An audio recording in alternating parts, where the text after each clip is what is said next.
But what exactly is needed is never really communicated in a love message. As they say in information theory jargon, the message lacks a redundance. It is unclear. Everything is implied and must be inferred. Two people then discover themselves in bed with a set of desperate expectations. And we're done. And we're done with the Pathways to Madness book from my father. And we're moving on. Okay. We don't have to continue that. I'm glad I got to see him before he died. I'm really glad I got to see him.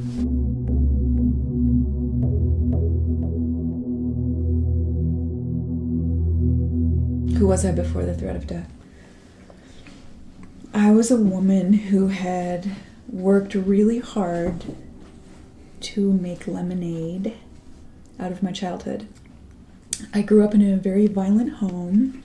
I'm a father-daughter incest survivor, and I grew up and became a poet, so I write primarily about trauma and healing from trauma, and that's been my whole body of work. It's interesting, I say to people I'm a father-daughter incest survivor, and immediately they think monster, but here's the deal. He grew up in a literal orphanage in Indiana, and had to fight other children for food. And the kind of physical and sexual violence that he experienced in the orphanage, I mean, and then he was in World War II, and his job in the Air Force part of the Army at that time was cleaning up battle sites. So, dude was traumatized, to put it lightly. He's the reason that I love words. He handed me Shakespeare when I was a kid, and which is interesting that I would end up writing so much about him. I used to believe that writing was living, and I don't anymore. Okay, I go to the hospital, I'm covered in these red spots because I'm internally bleeding, and I don't know it, but they tell me, oh, this is what's happening. You have 0 platelets. I don't know if it was possible for me to be present because I was so shit scared, because the drug they gave me it could kill me in the moment.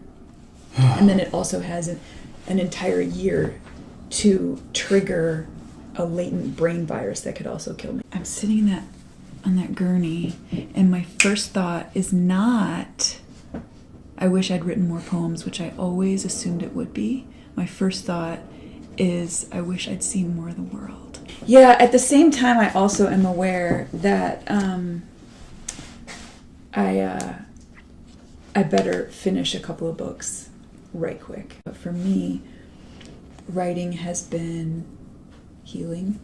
That's how I process living. And so last year when I couldn't leave the house, I wrote a whole new manuscript on illness. The reason I used to judge myself about writing poems about incest is cultural judgments that have to do with victim blaming. Like, why am I still talking about this? Why am I still whining about it? When in reality, I would write poems and read poems, and my experience was that it wasn't just me, like, crying into my lap. It was trying to document the transformation and the healing, right? And those poems actually ended up mattering to other people. I wanted to be a doctor.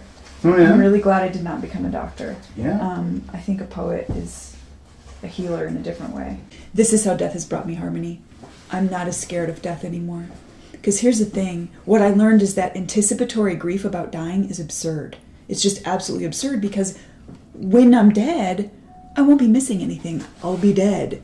So doing a bunch of sobbing, it's not that I don't sob sometimes or get scared and cry and, shout at the sky, why me? I do that, but that also seems like a waste of the gift, and the only gift we get.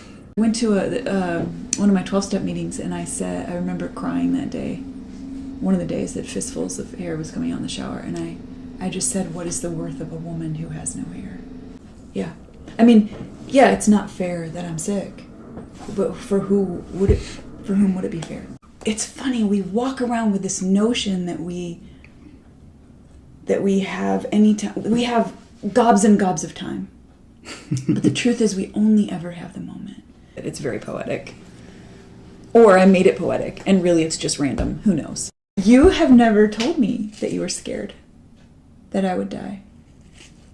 You've never told me. I figure it's like a given, but people don't tell me that, which is, I'm freaking terrified. What I wish is that I could take everyone I love, I could take their hand. I could take your hand, Robert, and walk you towards the face of your own death. Without the risk. Without the risk. If I could protect the people I love. Take your hand and put it on the face of your own death. Because what you will find there is that the face of your own death is just teeming with life. Right? When I first got diagnosed, when they first told me that I could die at any moment, I was like, where are the fucking mangoes? If I'm in this hospital bed, I may not go home. I want my friends to go out and get me my favorite vegan sandwich and then tell me jokes. As a result of illness, I've started living more in my body. You would think that you would leave your body when you get sick, right? You would be like, I don't want to be here, it's in pain. No, I'm way more interested in physical experience. Okay, if you're not I going feel like I'm talking too much, Robert. I almost called you Roger. It's a 4 to 7 minute bit, so no one will have any of the embarrassing stuff, except for the really juicy bits. Okay. You can put that in.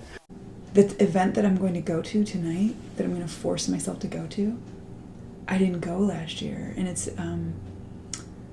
something that I've been to for years. Youth who I've mentored in poetry, do this grand event once a year, and I couldn't even get out of bed last year.